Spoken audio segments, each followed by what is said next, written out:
بڑا عجیب واقعہ ہے. چلو اب ان کا قصہ آیا تو میں سنا دوں. بڑا عجیب واقعہ ان کا میرے ساتھ کہ میں پہلی دفعہ جا کے جب بیٹھا نا ادھر کیا کہتے ہیں اجتماع میں جا کر بیٹھا تو اب لوگ ہی لوگ ارد گرد کھڑے ہوئے. اب مجھے تو لوگوں نے ٹیلی ویژن پہ گانا گاتے دیکھا تھا, تو لوگ کہ یہ کیا کر رہا ہے ادھر, ٹھیک ہے ہاں.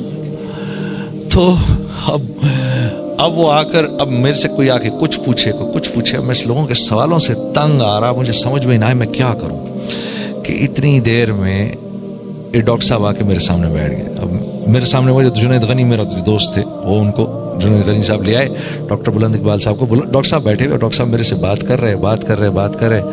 تو اتنے میں ڈاکٹر صاحب نے میرے سے پوچھا اچھا تو پھر آپ کرتے کیا ہیں؟ ارے میں نے کہا میں کیا بتاؤں, میں کیا کرتا ہوں. اب جب میں ان کو بتاؤں گا تو پھر یہ آگے سے کہیں گے استغفر اللہ نعوذ باللہ, پکڑ کے مجھے کوئی ٹکائی نہ دیں ایک آدھ. اب میں ڈاکٹر صاحب کی شکل دیکھوں. اتنے میں وہ میرا دوست جنید غنی ڈاکٹر صاحب سے کہتا ہے ارے ڈاکٹر صاحب آپ اس کو نہیں پہچانتے, یہ وہی تو ہے جس نے دل پاکستان گایا ہے. ڈاکٹر صاحب کہتے ہیں واہ واہ واہ واہ واہ واہ, مسلمان کی تو شان ہی یہی ہے جس کام کو کرتا ہے آگے بڑھ جاتا ہے. میں نے کہا واہ, میں نے کہا یار یہ بڑا زبردست آدمی, اس سے دوستی کر لو.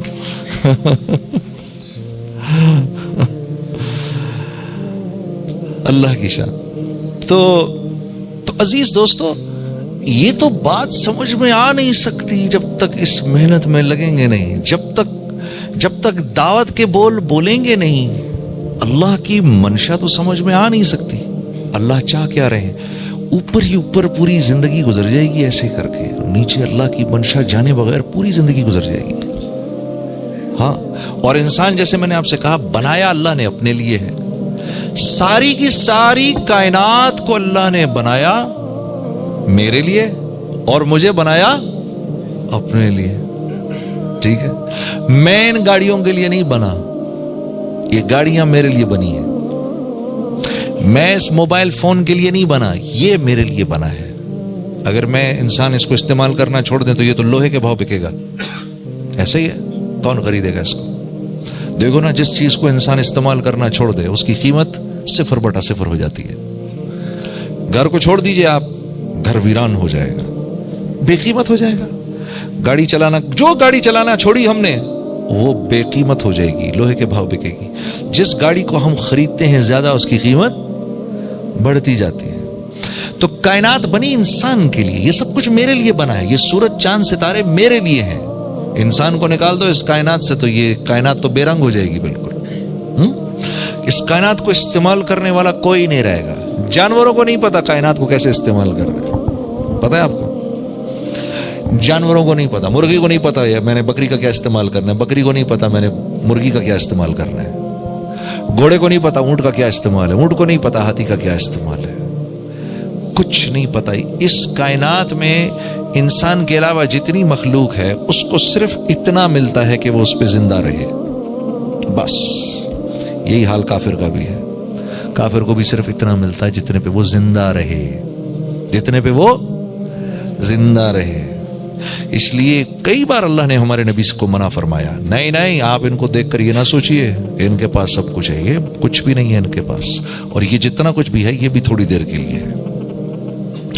باہر سارا یورپ چھان مارا میں نے 6 کانٹیننٹس دیکھ لیے. اللہ کی قسم سچی بات ہے. بلکہ میں نے تو یہ بات خود ان کے سیکرٹری آف اسٹیٹ سے سنی, UK کے, پتہ نہیں سیکرٹری آف اسٹیٹ کہتے ہیں کیا کہتے ہیں اس کو. اس نے کہا we are only 2 paycheques away from bankruptcy. 2 paycheques away ہیں ہم بینکرپسی سے. ہمارے پاس دو دفعہ تنخواہ ہمیں مہینے کی نہ ملے, ہماری چھٹی ہے. یہ کائنات میرے لیے ہے اور میں اللہ کے لیے ہوں. یہاں زندگی بنتی نہیں ہے, بنائی جاتی ہے. اللہ بناتے ہیں زندگی, جس کو ہم حیات طیبہ کہتے ہیں. یہاں کوئی اپنی زندگی نہیں بنا سکتا. کیوں؟ یہ کائنات, یہ دنیا زندگی بنانے کے لیے ہے نہیں. دیکھو زندگی بنانے کے لیے کیا کیا کچھ کن چیزوں کی ضرورت ہے. پیسہ ہو, مال ہو, گھر ہو, لوگ ہوں, چیزیں ہوں, اور انہی کی اللہ تردید کر دیتے ہیں. اللہ جو چیزیں مجھے کامیابی کی نظر آ رہی ہیں تو بنانے والا انہی کی تردید کر رہا ہے. یا اللہ, تو پھر کیا کروں؟ اعلموا انما الحیات الدنیا، جانتے بھی ہو یہ دنیا کی زندگی، لعب ولہو وزینۃ وتفاخر بینکم وتکاثر فی الاموال والاولاد، یعنی جو چیزیں میری ضرورت کی ہیں، جن چیزوں کو میں اچھا سمجھتا ہوں، جن چیزوں کے لیے میں اپنی زندگی کا سارا ٹائم لگا رہا ہوں، اللہ پاک ان کو کہہ رہے ہیں ایم ہی ہے بس، یہ سب کچھ کھیل کود ہے یہ۔ اعلموا انما الحیات الدنیا لعب ولہو، جب چھوٹے ہوتے ہو تو تم سارا وقت کھیل کود میں لگے رہتے ہو، ہاں، وزینۃ وتفاخر، اور جب ذرا سے بڑے ہوتے ہو، ہاں، پھر لوگوں کو دکھاتے ہو، اپنی زینت دکھاتے ہو، ہاں جی یہ دیکھو جی میری گاڑی دیکھو، میرا گھر دیکھو، اور جب بڑی عمر ہو جاتی ہے، وتکاثر فی الاموال، یقین مانو بوڑھا آدمی اگر اس کو دین زندگی سے نکل جائے وہ انتہائی خطرناک ہو جاتا ہے۔ بڑھاپے کے اندر بھی وہ کیا کہتا ہے، میرا ایک دوست مجھے بتا رہا کہ میرے ابا کی عمر 75 سال ہو گئی، کیا کہہ رہے ہیں کہ مجھے باتھ روم میں اٹیلین ٹائلز چاہیے۔ یہ چیز مرتی نہیں ہے بڑھاپے میں جا کر، ہاں بڑھاپے میں بھی نہیں جا کے مرتی یہ چیز،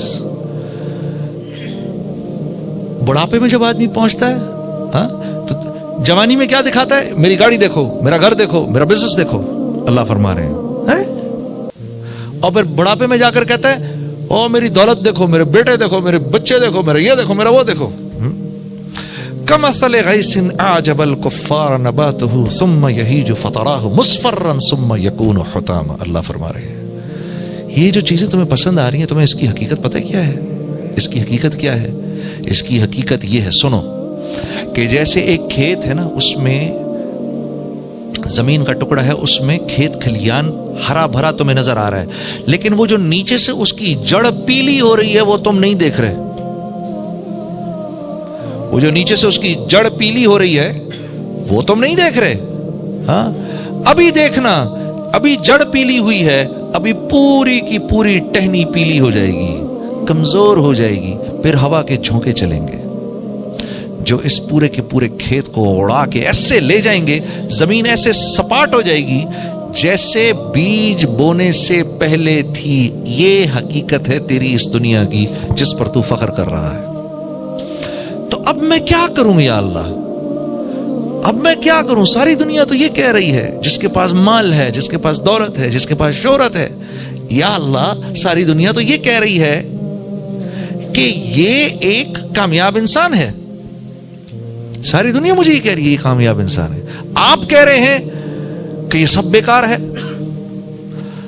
تو پھر کیا کرنا ہے میں نے؟ پھر کامیاب کون ہے؟ تو جواب آتا ہے فمن زحزح عن النار وادخل الجنة فقد فاز۔ یار یہ تو سنی نہیں میں نے بات، اگر یہ مجھے کوئی نہ آ کر بتاتا، یہ بات تو میں نے سنی، اگر میں نے قرآن نہ پڑھا ہوتا تو اس کا تو مجھے پتہ ہی نہ چلتا، اگر مجھے میرے نبی نے نہ بتایا ہوتا تو مجھے تو پتہ ہی نہیں چلتا۔ کامیاب یہ نہیں ہے جن کے پاس یہ سب کچھ ہے، اوہو اس کی تو اللہ مذمت فرما رہے ہیں، کامیاب وہ ہے جو جہنم سے بچ کے جنت میں چلا جائے۔ اف، تو یہ جنگ تو آدم علیہ السلام کے وقت سے چل رہی ہے، معاشرہ ایک بات کرتا ہے اور نبی ایک بات کرتے ہیں، معاشرہ کچھ کہتا ہے، سنت کچھ کہتی ہے۔ یہ معاشرے کی اور سنت کی جنگ ازل سے چل رہی ہے میرے دوستوں، یہ آج کا قصہ نہیں ہے کہ آج ہم بدقسمتی سے علماء پر انگلی اٹھاتے ہیں کہ یہ ہمارے پیچھے پڑ جاتے ہیں، یہ آج کا واقعہ نہیں ہے، اور یہ تو قیامت تک ایسے لوگ آئیں گے جو ہماری رہنمائی کریں گے۔ ہاں یہ مالک کا احسان ہے، اللہ کا احسان ہے اس امت پر۔ یا ایھا الذین آمنوا اتقوا اللہ وکونوا مع الصادقین، اس آیت کے زمرے میں قیامت تک ایسے لوگ آئیں گے جو ہماری رہنمائی کریں گے، جو ہمیں بتائیں گے سیاہ اور سفید کا فرق، جو ہمیں بتائیں گے کہ نبی کی زندگی کون سی ہے، نبی کا راستہ کون سا ہے، کامیابی کا راستہ کون سا ہے، دل کے کھل جانے کا راستہ کون سا ہے۔ دل میں تم چاہتے ہو کہ بہاریں آئیں، اس کے لیے کس راستے پر چلنا پڑے گا، قیامت تک کے لیے فکر نہ کرو، ایسے اللہ والے آئیں گے جو ہمیں یہ راستہ دکھائیں گے۔ ہاں بس کرنا کیا ہے؟ ان کا ہاتھ پکڑنا ہے، ان کو سچا سمجھنا ہے، جیسے اللہ پر فرما رہے ہیں، ان کو سچا سمجھنا ہے،